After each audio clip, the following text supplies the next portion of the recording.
Now today we are going to discuss कि अभी तक जैसे जो थर्मोडायनेमिक्स हुआ है उसके अंदर आपने वर्क डन कैलकुलेट किया है। अभी तक क्या क्या हो चुका है ये थोड़ा सा मैं आपको ब्रीफिंग कर रहा हूं कि you have already studied about the various thermodynamical terms.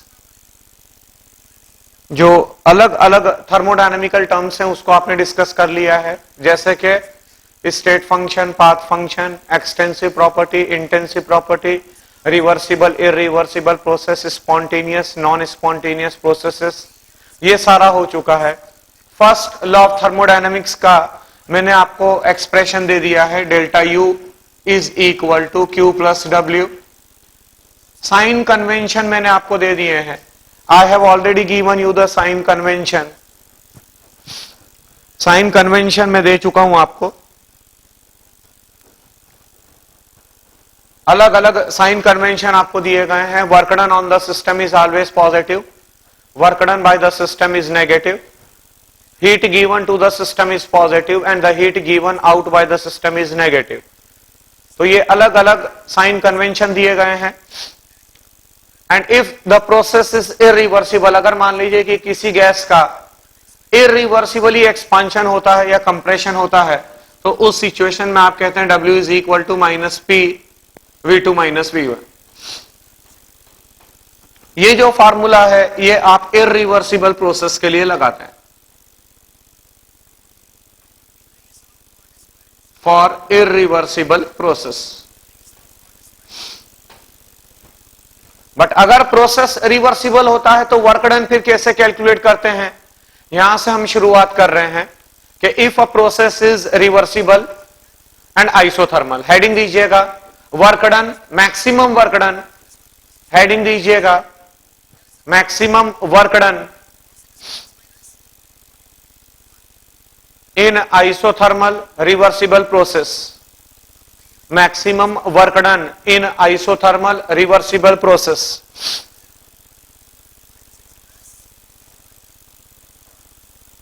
अगर प्रोसेस रिवर्सिबल है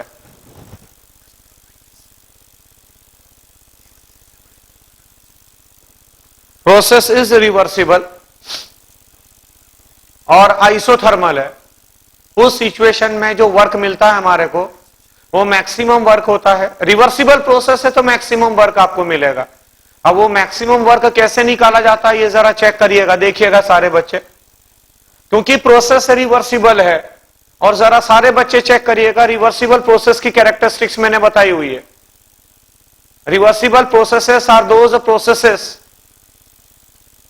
which are carried out infinitesimally slowly, बहुत ही धीरे धीरे कैरी आउट होते हैं। जो रिवर्सिबल प्रोसेस होते हैं they are carried out very very slowly.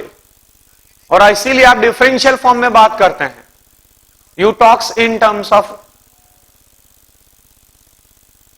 Differentiation. आप डिफरेंशिएशन के फॉर्म में बात करते हैं, तो वही मैं यहां पर कर रहा हूं। मैं बोलूंगा del W is equal to minus P dV. Reversible process में आप डिफरेंशियल फॉर्म में बात करते हैं, मतलब del W is equal to minus P dV. मैंने ऐसा कहा। What this P is the external pressure.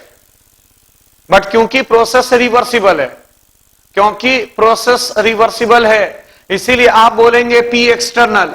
ये एक्सटर्नल प्रेशर था, ये आपका एक्सटर्नल प्रेशर है। P external is equal to P internal plus minus DP. समझोगे आप मेरी बात को। मैंने ऐसा क्यों लिखा, क्योंकि प्रोसेस रिवर्सिबल है, और क्योंकि रिवर्सिबल प्रोसेस है इसीलिए जो बाहर का प्रेशर है और जो अंदर का प्रेशर है, मतलब जो गैस का प्रेशर है और जो बाहर का प्रेशर है, वो ऑलमोस्ट समान बना हुआ है। प्रोसेस रिवर्सिबल है, बहुत धीरे धीरे कैरी आउट हो रहा है, बहुत धीरे धीरे कैरी आउट हो रहा है। तो इसीलिए P external is equal to P internal plus minus dP, मतलब एक्सटर्नल प्रेशर इंटरनल प्रेशर से ज्यादा भी हो सकता है और एक्सटर्नल प्रेशर इंटरनल प्रेशर के मुकाबले कम भी हो सकता है बाय डीपी। डीपी से कम हो सकता है या ज्यादा हो सकता है, तो अब यहां पर बात आगे बढ़ी, मैं बोलूंगा del W is equal to minus P internal भी कह सकता हूं, P internal and it is dV, and as पर the ideal gas equation PV is equal to nRT, equation of state ये कहती है, this is the equation of state,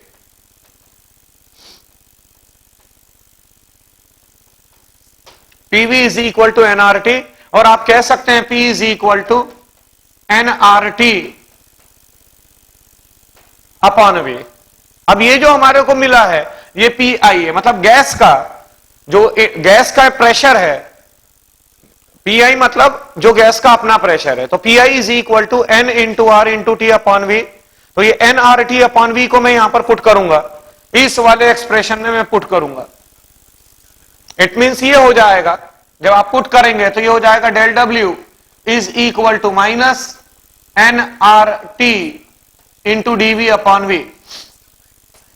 ये सब कांस्टेंट है, एन कांस्टेंट है नंबर ऑफ मोल, मतलब अगर किसी गैस का रिवर्सिबल एक्सपांशन होता है या अगर किसी गैस का रिवर्सिबल कंप्रेशन हो रहा है तो नंबर ऑफ मोल में कोई परिवर्तन नहीं आएगा, एन इज कांस्टेंट।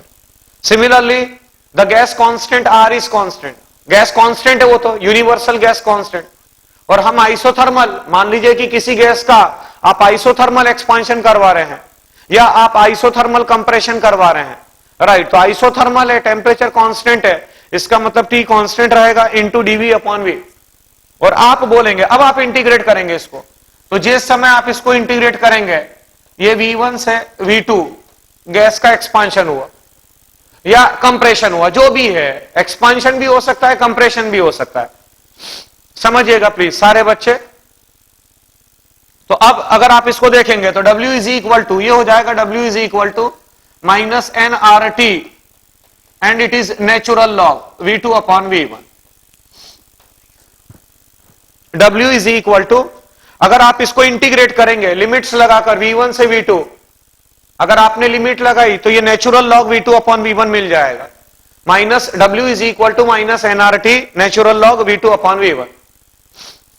और आप बोलेंगे W इज इक्वल टू, और you can say W is equal to minus 2.303 into nRT, it is log of V2 upon V1। ये एक बहुत ही इंपॉर्टेंट फार्मूला आपको मिल चुका है, it is a very very important formula which is applied for the isothermal reversible process. ये जो formula है, ये फार्मूला आप कब इस्तेमाल करेंगे, when the process is isothermal and reversible.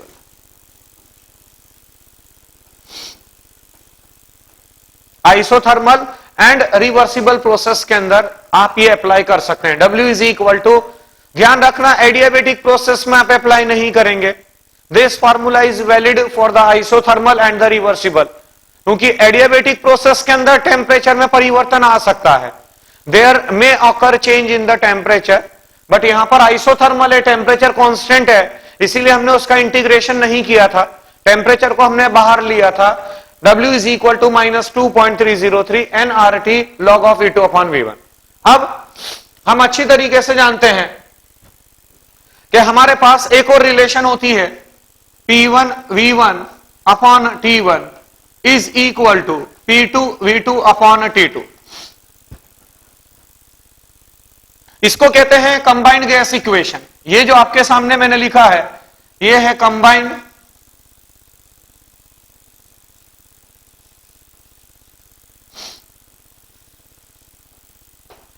Gas equation. P1 V1 upon T1 is equal to P2 V2 upon T2। ये है हमारी combined gas equation. Combined gas equation से मतलब है कि जब बॉयल्स लॉ और चार्ल्स लॉ को, ये गैसियस स्टेट में आता है, ये गैसियस स्टेट में आता है, P1 V1 upon T1 is equal to P2 V2 upon T2। जब बॉयल्स लॉ और चार्ल्स लॉ को कंबाइन करते हैं तो ये रिलेशन आपको मिलती है। अब यहां पर टेम्परेचर हमारा कांस्टेंट है, तो टेम्परेचर कांस्टेंट इट मींस मैं बोलूंगा P1 V1 is equal to P2 V2, और आप कह सकते हैं P1 upon P2 is equal to V2 upon V1। P1 upon P2 is equal to V2 upon V1। आप ऐसा भी कह सकते हैं।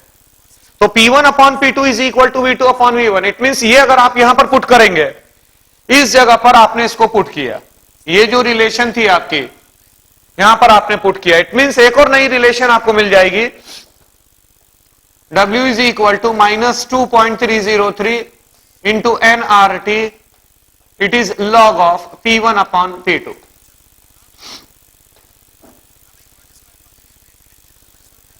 W is equal to -2.303 nRT log of P1 upon P2। Again both these formula, ये दो फार्मूले आज के आपको मिल चुके हैं, राइट। इन दोनों फार्मूले को अच्छी तरीके से ध्यान में रखिएगा।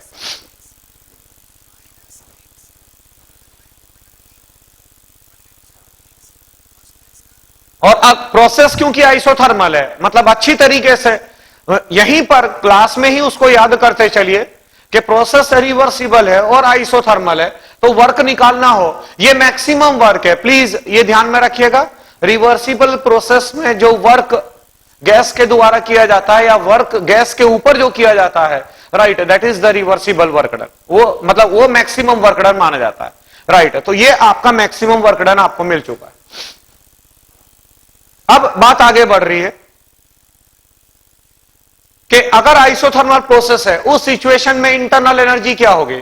तो सारे बच्चे एक नोट लगा लीजिएगा कि if the process is isothermal, note लगाइएगा, if the process is isothermal then the change in internal energy, then the change in internal energy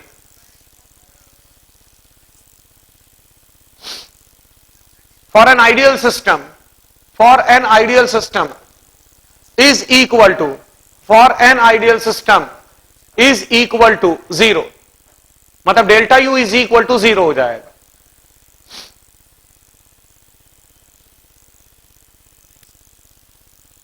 right, अगर प्रोसेस आइसोथर्मल है और आइडियल गैस को लेकर बात हो रही है, if we are talking for an ideal gas, तो आइडियल गैस के लिए डेल्टा यू जो है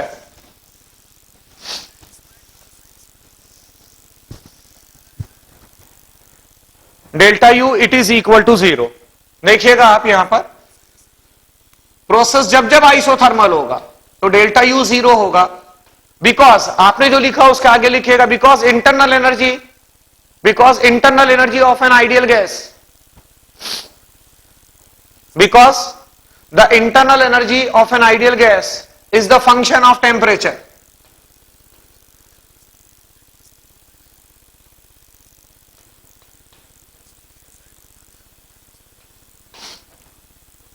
because the internal energy is the function of temperature.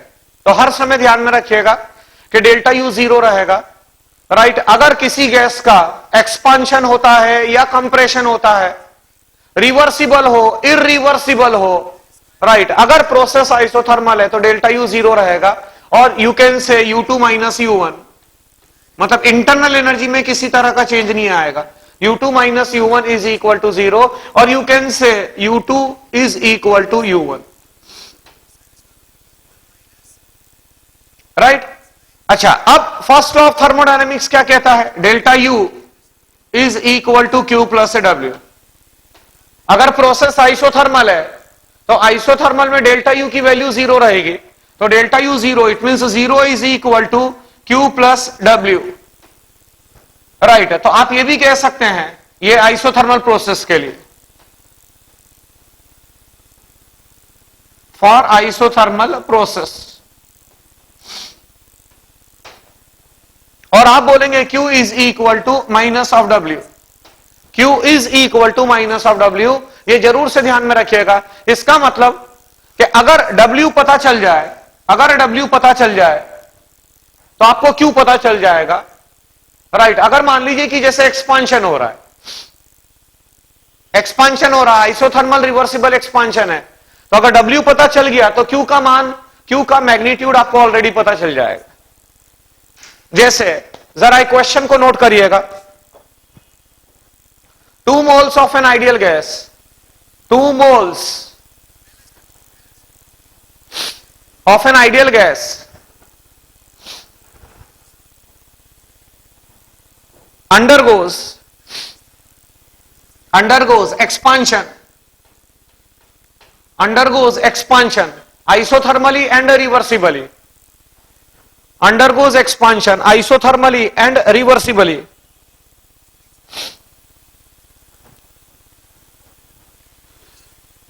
from the volume of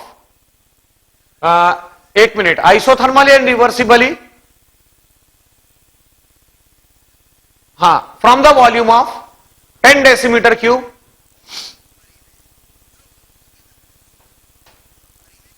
to 20 decimeter cube at 27 degree centigrade, at 27 degree centigrade. Calculate the quantity of heat absorbed.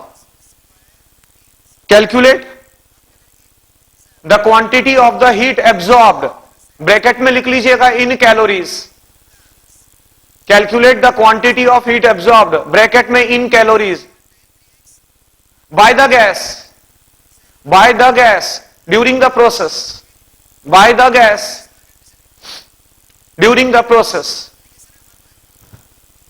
अब बच्चों हम क्या करेंगे, सारे बच्चे प्लीज बोर्ड पर देखिएगा। 2 मोल हमारे पास आइडियल गैस है जो इनिशियली 10 डेसीमीटर क्यूब पर थी। अब आपने उसका आइसोथर्मल और रिवर्सिबल एक्सपांशन करवाया, तो हर वर्ड पर जाइएगा। आइसोथर्मल है, इसका मतलब डेल्टा यू 0 होगा, और रिवर्सिबल है, इट मींस के जो वर्क डन किया गया है गैस के द्वारा वो मैक्सिमम वर्क डन होगा, वो मैक्सिमम वर्क डन माना जाएगा, क्योंकि इनफाइनाइट स्टेप्स में वो कंप्लीट हो रहा है, और इनफाइनाइट स्टेप्स में कंप्लीट हो रहा है तो ऑब्वियस सी बात है कि आपको मैक्सिमम वर्क मिलेगा, W मैक्स। अब यहां पर 27 डिग्री सेंटीग्रेड पर हमारी गैस थी, जो गैस ने एक्सपांशन किया वो गैस का एक्सपांशन 27 डिग्री सेंटीग्रेड पर हो रहा है। मतलब through out the expansion process the temperature is constant. Temperature जो है वो कांस्टेंट है। अब टेम्परेचर कांस्टेंट बना हुआ है, अब मेरे को वर्क निकालना है तो मैं बोलूंगा W max is equal to -2.303 into nRT and it is log of V2 upon V1,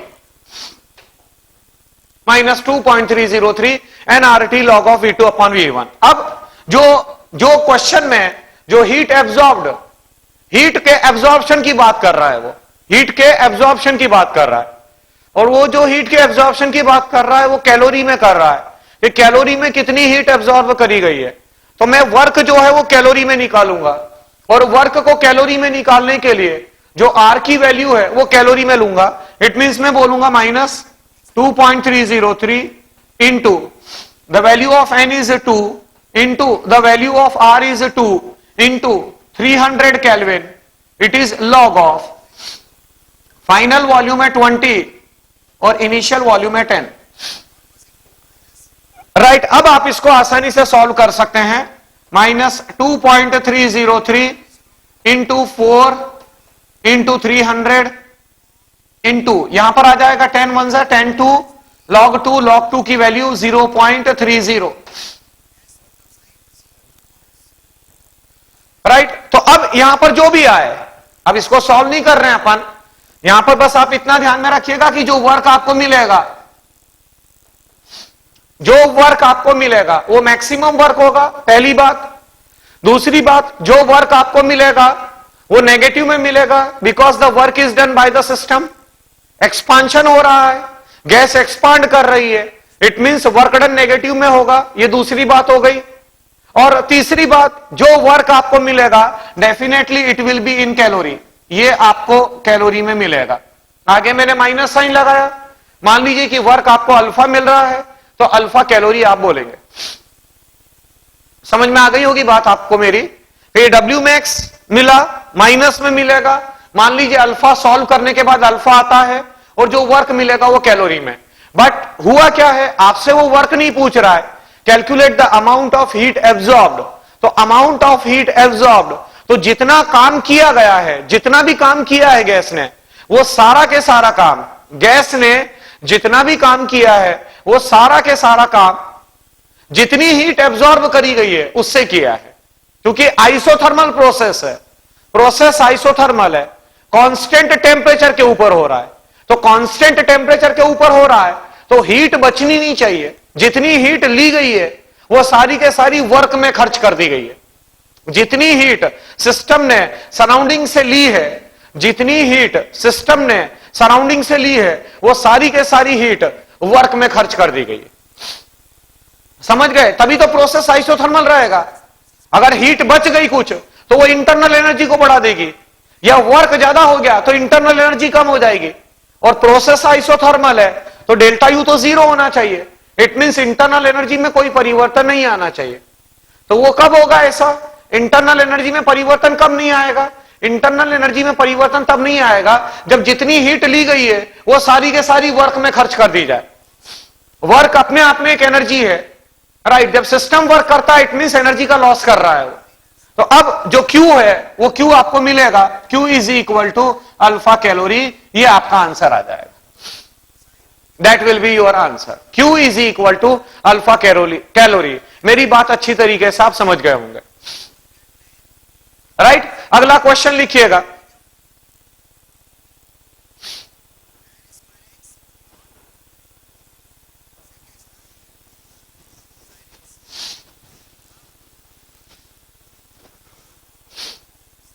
अगला क्वेश्चन है हमारा, 1 mole of an ideal gas, 1 mole of an ideal gas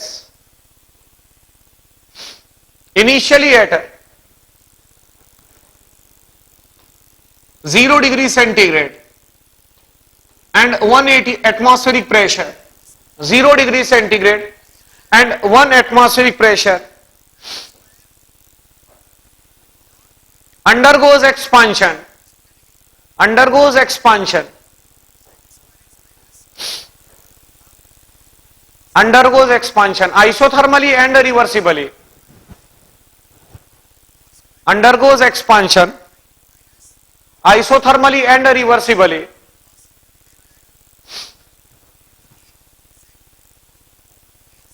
to the certain volume V, to certain volume V. During the process, during the process, during the process, the system absorbs the heat of 1000 calories. During the process, the system absorbs the heat of 1000 calories. Calculate the volume, calculate the final volume, calculate the final volume to which the gas is expanded. Calculate the final volume to which the gas is expanded. Right सारे बच्चे board पर देखिएगा please. As पर the first law of thermodynamics, delta U is equal to Q plus W होता है। जो question दे रखा है आपको उस क्वेश्चन में बिल्कुल साफ साफ लिखा हुआ है कि undergoes expansion isothermally and reversibly to certain volume we.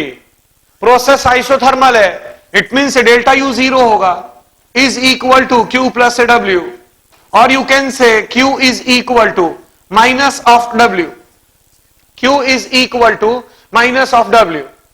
और हम जानते हैं कि डब्ल्यू इज इक्वल टू होता है in case of reversible. Isothermal है और रिवर्सिबल है तो मैं बोलूंगा W minus 2.303 into N R T, it is log of V2 upon V1।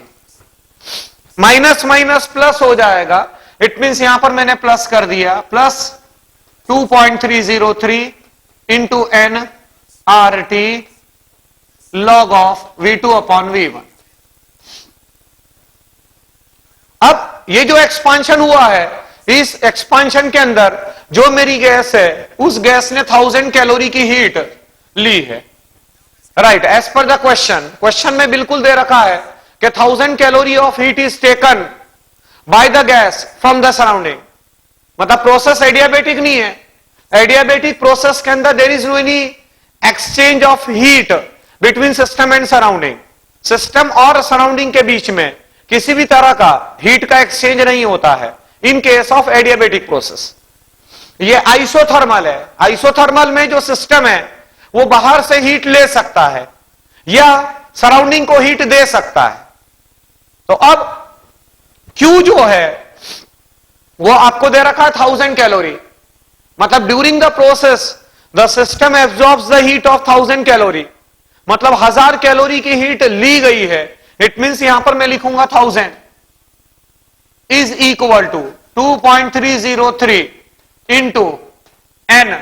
एक मोल गैस को लेकर बात हो रही है, यहां पर मैंने लिख दिया 1 इंटू जो हीट ली गई है that is in calorie, that is in calorie. तो आर की वैल्यू भी कैलोरी में आप लेंगे। राइट, कैलोरी में आर की वैल्यू 2 हो जाएगी। इन calorie the value of capital R it is 2, 1.99 होती है, आप यहां पर 2 ले सकते हैं। इंटू टेम्परेचर आपको दे रखा है 273 and it is log of. Final volume निकालना है, बट इनिशियल वॉल्यूम भी डायरेक्टली नहीं दे रखा है। बट यहां पर जो कंडीशन आपके सामने है, जो कंडीशन यहां पर दे रखी है 0 डिग्री सेंटीग्रेड एंड 1 atm, ये एसटीपी की कंडीशन है। मतलब जो गैस है वो initially 0 degree centigrade and 1 atm पर थी। 1 मोल, क्वेश्चन की शुरुआत देखो आपने ऐसे करी है कि 1 mole of an ideal gas initially at 0 degree centigrade and 1 atm। It means this is at STP. और एसटीपी के ऊपर कोई एक मोल गैस 22.4 लीटर को ऑक्यूपाई करती है। 1 mole of an ideal gas occupies the volume of 22.4 litres at STP. It means के initial volume यहां पर मैं 22.4 लूंगा। ये आपकी पूरी इक्वेशन सेट हो चुकी है। आपको फाइनल वॉल्यूम निकालना था, यहां से बहुत ही बढ़िया तरीके से आप फाइनल वॉल्यूम निकाल सकते हैं। 1000 is equal to 2.303, number of mole 1 थे। आर की वैल्यू कैलोरी में 2 होती है। चाहे तो जिसको नहीं पता है वो ध्यान में रखिएगा कि आर इज इक्वल टू होता है 2 calorie per kelvin per mole. The value of R it is equal to 2 calorie per kelvin per mole.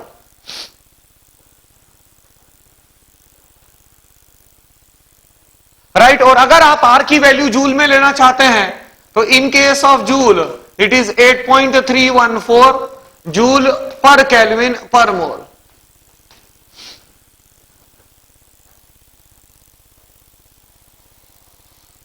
Right, तो बच्चों बस अब इसको आप सॉल्व कर लीजिएगा and from here you will get the value of V2। यहां से आपको वैल्यू ऑफ V2 मिल जाएगी। राइट, नाउ अब तो सिर्फ सॉल्व करने वाली बात है।